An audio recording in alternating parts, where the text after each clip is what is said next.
Hello everybody and welcome back to the channel. Right, in one of my recent videos I stated very clearly that I have my, not here right now, my Yashicas, or Yashicas as I should say, 124G and 635 TLR cameras, and because of that I have no interest at all in getting a Rolleicord or a Rolleiflex like that. I stated that very clearly. And then almost immediately, about a week later, my local auction house had this Rolleicord or Rolleicord in their auction. Now, this is a very, very generalised auction house. It's not a specialist camera auction house, but they do consistently have cameras. Normally, it's just a box of random cameras, and you get one photograph, and you have no idea if anything works or not. You can go down there and sort of like look at things and try them out on a viewing day, but I never managed to get there. This was up just on its own, single lot. Again, I had no idea if it works or not. You know, I'm just looking at the picture and thinking, well, yeah, they're pretty simple cameras. I stand a chance, but I was thinking that the focusing screen could be cracked. There could be any number of things wrong with it, but I took a gamble and I got it for a reasonable price. I actually paid with the commission that you have to pay, which is about 20% on top of, you know, the actual auction finishing bid, if you like. I paid about 40 quid. So I figured, you know, it was worth the gamble, and it works. There's a couple of niggly little things with it. Where the hood attaches up here, the focusing sort of cover, if you like, you have to kind of push down on that a little bit to lift it up, because this side piece here isn't correctly attached anymore, and sometimes it jams. Probably just heavy-handed use in the past. It should be fixable with some I don't know, I guess like a specialist glue probably at this stage, but you can just see there that base, well, ignore that bit. Hang on, let's try and show you a bit better. There you go. See, that bit there should stay attached to the top, but it doesn't. But with careful use and operation, it's actually okay. This bit all still works, the little focusing thing still works. So, you know, it's all pretty good, really.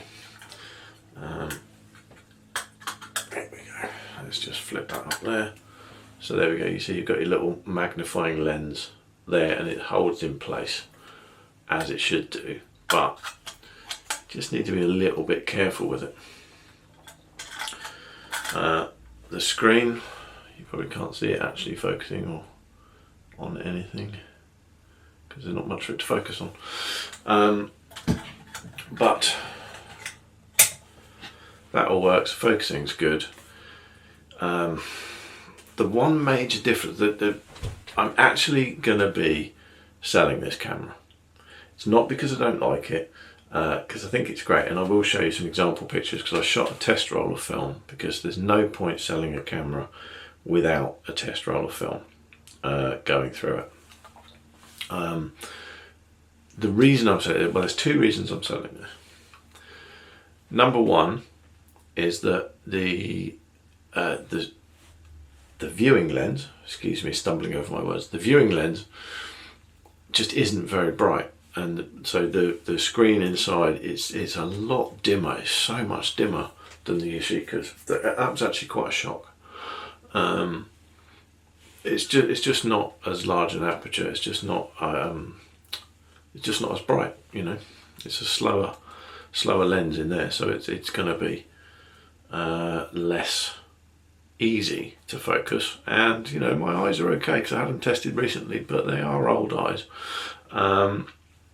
So, and the other reason is that there is no way, because it's an early one, this is 1937, so it's fairly early. There is no flash sync. There is no way of using a flash with this other than, opening the lens up, hitting the flash separately, and then closing the lens, which is all just a bit faffy, to be honest, and it makes it very difficult to control the ambient light, to kill the ambient light. So yeah, so I'm going to be letting this go, but I'm going to show you some example images, and when I do finally get around to putting on eBay, I will also give you all a direct link to the sale. So if anyone is interested in buying this exact camera, if you're a subscriber to the channel and you go to that link and then you tell me, you send me a message on eBay telling me my channel name on YouTube, then I will give you an automatic 10% off. So it's worthwhile subscribing to the channel, maybe just for that. But yeah, let's run you through some images on this lovely little TLR. Right, okay, I think I might work this out. Wow, okay. Hi, so these are the test rolls for the, I nearly said Yashica, Rolleicord. Now, this one was an accidental double exposure, so let's, we'll move on from that. There is no double exposure prevention mechanism. You just have to be clever, and I'm clearly not as clever as someone from 1937.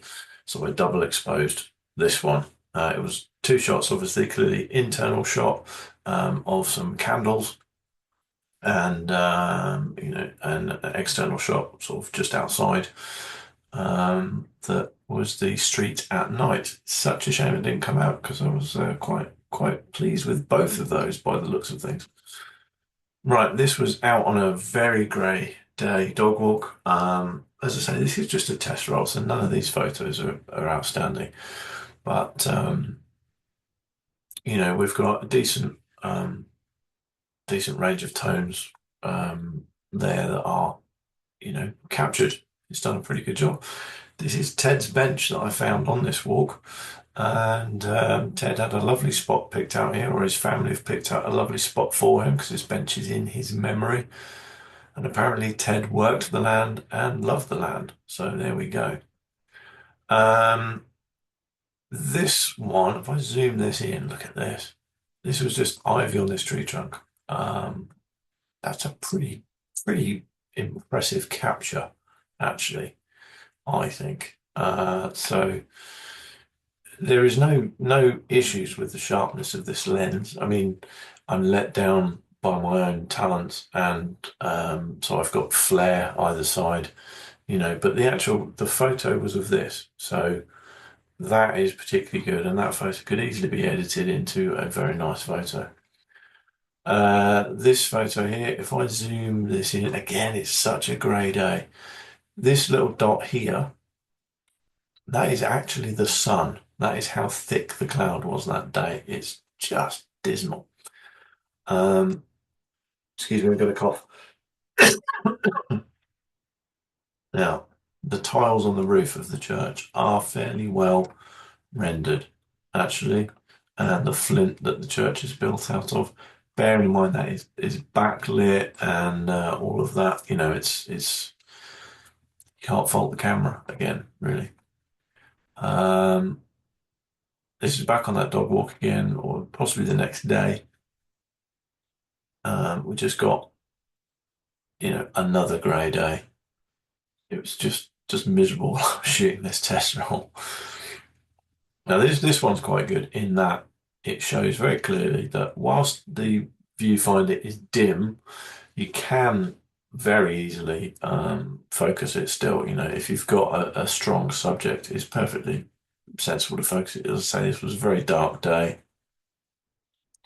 but I managed to get a real nice sharp focus on this. The film was,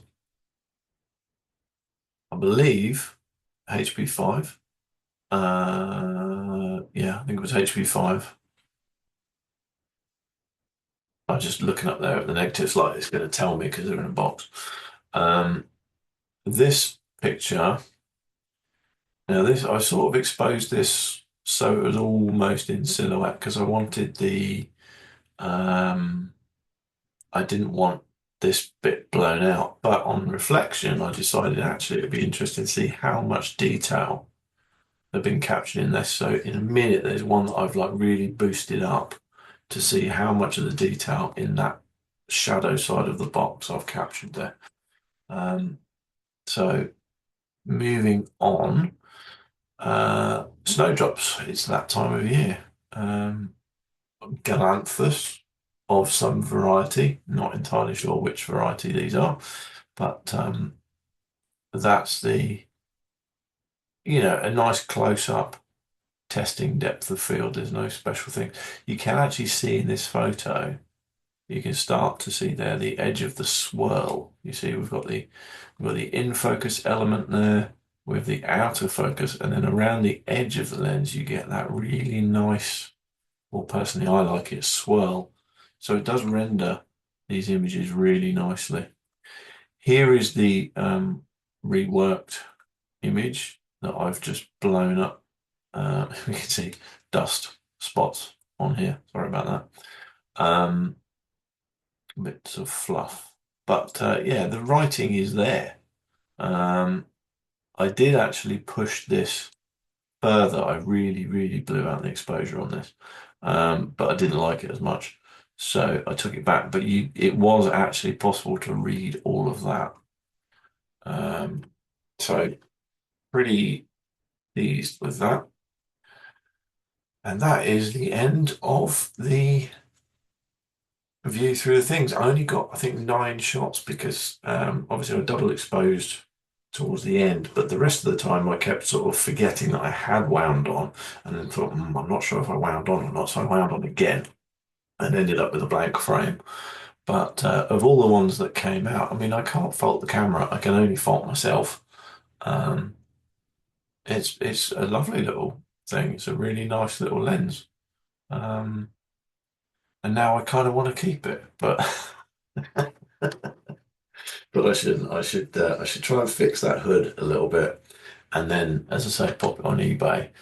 Um, if any of you are desperate for it, um, send me a message, and we'll see if we can sort something out. But yeah, at some point it'll go on eBay, I suspect, and I will, as I say, give an automatic 10% discount to anyone who is subscribed to the channel and sends me a comment with the channel name on to the eBay link, sends me a question on eBay and just says, this is your YouTube channel name. And I go, okay, cool. I know I can give you an automatic 10% off. I'm not looking to make money on this, to be honest. These are selling for around about what I paid for them, what I paid for this one.